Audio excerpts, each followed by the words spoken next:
નમસ્કાર, આપ જોઈ રહ્યા છો TV9. હું છું જગદીશ. સમાચારની શરૂઆત વિસ્તારથી સૌથી પહેલા વાત કરીશું આંદોલન પર આર પાર. સરકાર હવે એક્શન મોડમાં આવી ચૂકી છે અને બીજી તરફ જે પ્રકારે ત્યાં તણાવપૂર્ણ પરિસ્થિતિ ઊભી થઈ છે, સિંધુ બોર્ડરના દ્રશ્યો आपने बतावी रहा किसान कर रहे हैं, उनके समर्थन में थे।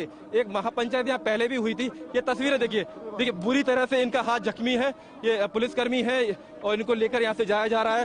जो पत्थरबाजी हुई इसमें इन पुलिस अधिकारी का हाथ बुरी तरह जख्मी हुआ है और हाथ जख्मी होने के बावजूद भी वे किसानों को समझाने के लिए आगे जा रहे हैं। तो देखिए कि पुलिस किस तरीके से काम करती है, ये भी आपको समझना होगा। कैसे हालातों से पुलिस को गुजरना पड़ता है, ये समझना होगा कि उनका हाथ जख्मी होने के बावजूद भी वे किसानों से बात करने के लिए आगे गए हैं। तो ये समझिए कि पुलिस अधिकारी कितने दबाव में काम करते हैं कभी कभी, कि किस तरीके से जख्मी होने के बावजूद भी वे लोगों को समझा रहे हैं कि आप हिंसा मत करिए, आप प्रदर्शन शांतिपूर्वक तरीके से करिए।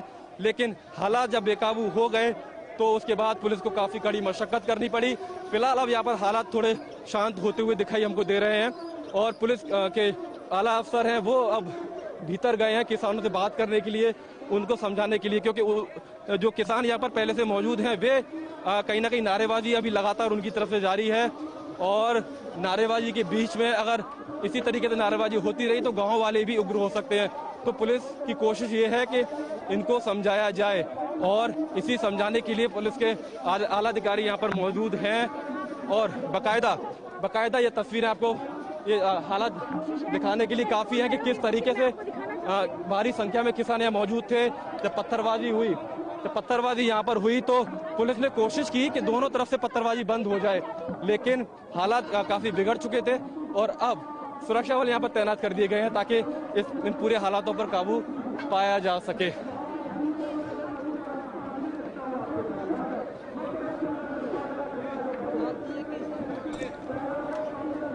तो उपद्रव ही उपद्रव इस वक्त सिंघू बॉर्डर पर नजर आ रहा है। हमारे सहयोगी मानव यादव સિંધુ બોર્ડરના આ બંને દ્રશ્યો આપણે સતત બતાવી રહ્યા છીએ અને આ દ્રશ્યોમાં પણ જોઈ શકાય છે કે જ્યાં એક તરફ પોલીસ ફોર્સ અને અન્ય જે સુરક્ષા દળો છે તેઓ ઘટના સ્થળ પર અને તમામ જે સમાધાને લઈને અનેક પ્રકારની એ જે બાબતો સામે આવી છે તેને દૂર કરવા માટે થઈને તમામ ફોર્સ તૈનાત જોવા મળી રહી છે।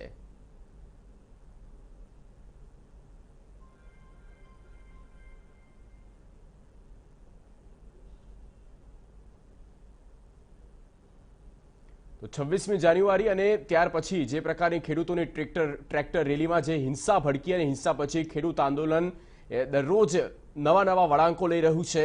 એક બાજુ સરકારે ઉપદ્રવ્યોને અને ખેડૂત નેતાઓ પર કાર્યવાહી કરવાની વાત કરી રહી છે અને બીજી તરફ ખેડૂત નેતા સરકાર પર જે આંદોલનને નબળું પાડવાના પણ આરોપ લાગ્યા છે। એટલે આ તમામ આરોપોની વચ્ચે હવે તમામ એ જે સરહદો છે દિલ્હીની, જે સિંધુ બોર્ડર હોય, ટીકરી હોય કે પછી ગાઝિયાપુર હોય, તે હાલ તો સળગી રહી છે કારણ કે પ્રદર્શનકારીઓની સામે હવે ત્યાંના જે સ્થાનિક પ્રદર્શનકારીઓ છે તેઓ આવી ચૂક્યા છે અને વેપાર ધંધા પર તેમને અસર પડી રહી છે અને સાથે વાહન વ્યવહાર પર પણ અસર પડી રહી છે। છેલ્લા ઘણા સમયથી આંદોલન જે પ્રકારે વેગવંતું થઈ રહ્યું છે અને તેને સૌ કોઈ એ જ ઈચ્છી રહ્યા છે કે તેનું નિરાકરણ આવે, પણ તેનું નિરાકરણ નથી આવી રહ્યું અને બીજી તરફ આ પ્રકારે ઉગ્ર થતા વધારે मुसीबत एक रीते सरकार पर हाल तो दिखाई रही है। बॉर्डर खाली करा समझाने की आप लोगों ने काफी कोशिश की है। देखिए उनके साथी उनको यहाँ से लेकर गए हैं, बुरी तरह से उनका हाथ जख्मी है, लेकिन वे इस बात पर आतुर हैं कि वो लोगों को समझाना चाहते हैं। सर आपको काफी चोट लगी है, हम देख रहे हैं आप कोशिश कर रहे हैं कि हिंसा को कैसे भी रोका जाए। क्या करना है? आप पहले इलाज कराओ, मुझे चोट लग रही है इतनी। आप लोग लगातार कोशिश कर रहे हैं। मैडम रुक जाओ पहले। देखिए पुलिस के लिए कितनी बड़ा चुनौती होती है। हमने इन अधिकारी की आंखों में आंसू देखे समीर, और देखिए उनकी कोशिश ये है कि कैसे भी करके जो यहाँ पर उपद्रवी हैं दोनों तरफ से उनको समझाया जा सके। एक पुलिस के बड़े अफसर के चेहरे पर इस तरह की उदासी, उसकी आंखों में आंसू, ये काफी है बताने के लिए कि वे कितनी मेहनत से, कितनी दिल से यहाँ पर काम कर रहे हैं कि किसी भी तरीके के हालात यहाँ पर खराब ना हो। तो ये तस्वीरें काफी चिंताजनक हैं और ये तस्वीरें उन मानव निश्चित तौर पर ये तस्वीरें चिंताजनक।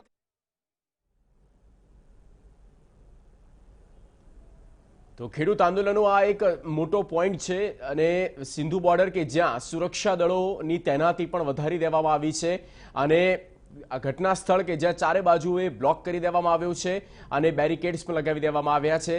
આ ઉપરાંત ટીકરી બોર્ડર પર પણ ભારે ફોર્સ તૈનાત કરી દેવામાં આવી છે। 26મી જાન્યુઆરીની એ ઘટનાઓ અને ઘટનાઓ બાદના જ્યાં તેના પ્રત્યાઘાતો પડતા દેખાઈ રહ્યા છે અને એક બાદ એક જે પ્રકારના ખેડૂત સંઘર્ષ સમિતિ હોય કે પછી અન્ય સંગઠન સાથે જોડાયેલા ખેડૂત અગ્રણીઓ છે તેઓના જે પ્રકારના નિવેદન સામે આવ્યા છે અને એ નિવેદનના આધાર પર મામલો વધારે ને વધારે ઉગ્ર બનતો જઈ રહ્યો છે અને તેમાં ઉપદ્રવીઓ પણ સામેલ થઈ ચૂક્યા છે અને આ ઉપદ્રવીઓને દૂર કરવા માટે જો કે ઉચ્ચ સ્તરીય બેઠકો પણ શરૂ થઈ। ખુદ ગૃહપ્રધાન અમિત શાહે પણ અનેક પ્રકારના આદેશ પણ આપ્યા હતા, જેમાં ગૃહ સચિવ પણ ઉપસ્થિત રહ્યા હતા। ત્યારબાદ જે સામાન્ય જનજીવન લોકોનું હોવું જોઈએ તે ક્યાંક નથી દેખાઈ રહ્યું અને તેના કારણે લોકોને અનેક પ્રકારની તકલીફો, અનેક પ્રકારની મુશ્કેલીઓ પડી રહી છે। લોકોના રોજિંદા જે કામકાજ છે તે કામકાજમાં પણ અનેક પ્રકારની અડચણો આવી રહી છે। વેપાર ધંધા પર તો માઠી અસર પહોંચી જ છે, કારણ કે લગભગ 60-70 દિવસથી આ આંદોલન ચાલી રહ્યું છે। તમામ જે દિલ્હીની બોર્ડરો છે તે બોર્ડર પર તેઓ અડીંગો જમાવીને બેઠા છે। મામલાનું કોઈ નિરાકરણ નથી આવેલું, ત્યારે પારો આજે ત્યાંથી પણ સરક્યો છે અને જે અન્ય પ્રદર્શનકારીઓ છે તેઓ આ ખેડૂત આંદોલનની સામે પડ્યા છે અને તેઓ કહી રહ્યા છે કે તેઓ કોઈ પર્ટિક્યુલર એક સંગઠનના છે કે કેમ તેને લઈને પણ અનેક પ્રકારની આશંકાઓ છે। પણ બીજી તરફ અત્યારે મામલો જે પ્રકારે बिचकतो जई रह्यो छे तेना निराकरण बन गया है और यहाँ तमाम ऐसे लोग हैं जो दिल्ली एनसीआर के अलग अलग इलाकों से आए जिनका सीधा किसानी से भी कोई लेना देना नहीं है, वो भी यहाँ पर आए क्योंकि उनका कहना है कि उनके जो नेता हैं राकेश टिकैत हैं, उनके समुदाय के हैं, उनको जो है ठेस पहुंची है, उनके आंसू से देखे नहीं गए। और सभी बता दूं लगातार सिलसिला जारी है। कैमरा एक बार फिर से दिखाऊंगा आपको, दोनों साइड जो है यहाँ पर किसान लगातार आ रहे हैं और अगर राजीव दिखा पाए तो दूर तक भी अगर आप देखेंगे तो लोगों का आने का सिलसिला बहुत दूर तक जारी है। अब इसको देखकर अब आपको बता दें कि NH-24 का जो दूसरी साइड है वो भी प्रशासन ने बंद कर दी है क्योंकि किसानों की ट्रॉलियां वो लगातार आ रही है, तो संख्या जो है एकदम फिर से बढ़ती हुई। एक तरफ जहां कल चंद किसानों के साथ जो है लग रहा था कि राकेश टिकैत की संख्या बहुत कम हो गई है, बहुत कमजोर नजर आ रहे थे, आज उनकी बॉडी लैंग्वेज पूरी भाग भंगिया जो है वो पूरी तरह से चेंज है। न सिर्फ किसान आए बल्कि आपको बता दूं कि दिल्ली के उप मुख्यमंत्री मनीष सिसोदिया, जयंत चौधरी वो भी आए और अभी मंच पर जो है कांग्रेस के अजय कुमार लल्लू जो कि यूपी के प्रदेश अध्यक्ष हैं वो भी मौजूद हैं। हालांकि मंच पर जगह नहीं दी जा रही, इलेक्शन को बिठाया जा रहा है, तो कह सकते हैं स्ट्रेंथ जो बढ़ती जा रही है। और मैं पूरी जिम्मेदारी से कह सकता हूं कि जितनी तादाद अब से पहले आंदोलन में यहाँ पर नहीं रही उससे ज्यादा जो भीड़ है किसानों की वो आज है। बहुत से ऐसे भी किसान हैं जो परिवार को लेकर भी यहाँ पर पहुंचे हैं, एक वादा भी एक दूसरे से कर रहे हैं कि अब यहाँ से जब तक आंदोलन खत्म नहीं होगा वो नहीं जाएंगे सबीर। तो तस्वीरें बदल गई हैं गाजीपुर बॉर्डर की। बिल्कुल, ये दो तस्वीरें बहुत ज्यादा।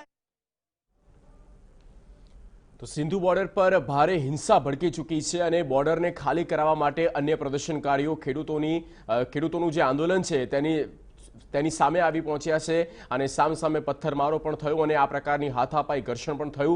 મામલાને શાંત કરવા માટે, મામલાને થાળે પહોંચાડવા માટે થઈને પોલીસ ફોર્સ અને જે અન્ય સુરક્ષા દળ હતું તે પણ તેની ભારે તૈનાતી ત્યાં જોવા મળી રહી છે। અત્યારે હાલ તો પરિસ્થિતિ જે છે તે અમે આપને बतावी रहा है। सिंधु बॉर्डर होय के पछी टीकरी बॉर्डर होय त्यां पण अने गाजीपुर बॉर्डर आ मुख्यत्वे 3 पॉइंट सेवा है कि ज्यां अजंपो है अने त्यां तणावपूर्ण परिस्थिति है અને ખેડૂતોનું આંદોલન જે પ્રકારે એક રીતનું ડાયવર્ટ થઈ ચૂક્યું છે, પહેલેથી જ ભટકી ચૂક્યું હતું। જ્યારે 26મી જાન્યુઆરીએ હિંસાત્મક પ્રદર્શનો જોવા મળ્યા હતા, આ પ્રકારની હરકતો જોવા મળી હતી અને તેમાં કહેવામાં એ પણ આવી રહ્યું છે કે કેટલાક ઉપદ્રવ્યો હતા અને તે ઉપદ્રવ્યોના કારણે આ આખું જે આંદોલન હતું તે ક્યાંક ડાયવર્ટ થઈ ચૂક્યું, કારણ કે જે પરમિશન તેઓને આપવામાં આવી હતી, જે પરમિશન પર આગળ આ ટ્રેક્ટર પરેડ થવાની હતી, એટલે કે ટ્રેક્ટર રેલી થવાની હતી, પણ તે ક્યાંક પહેલાથી જ એ રૂટ પર ન થયું અને ત્યાંથી મામલો ગરમાવાની શરૂઆત થઈ અને જે પરમિશન આપવામાં આવી હતી તેના કરતાં પણ વધારે ટ્રેક્ટરો ત્યાં જોડાયા હતા। એટલે કે આ આંદોલન 26મી જાન્યુઆરીથી જ ભટકી ચૂક્યું હતું અને તેમાં કેટલાક ઉપદ્રવ્યો પણ સામેલ હતા અને આ તમામની વચ્ચે જ્યારે એ ઝંડો ફરકાવવામાં આવ્યો પ્રાચીર પર, લાલ કિલ્લાની પ્રાચીર પર, ત્યારથી જ એક તમામ લોકોમાં એક ગુસ્સો જોવા મળ્યો, એક જુસ્સો જોવા મળ્યો હતો અને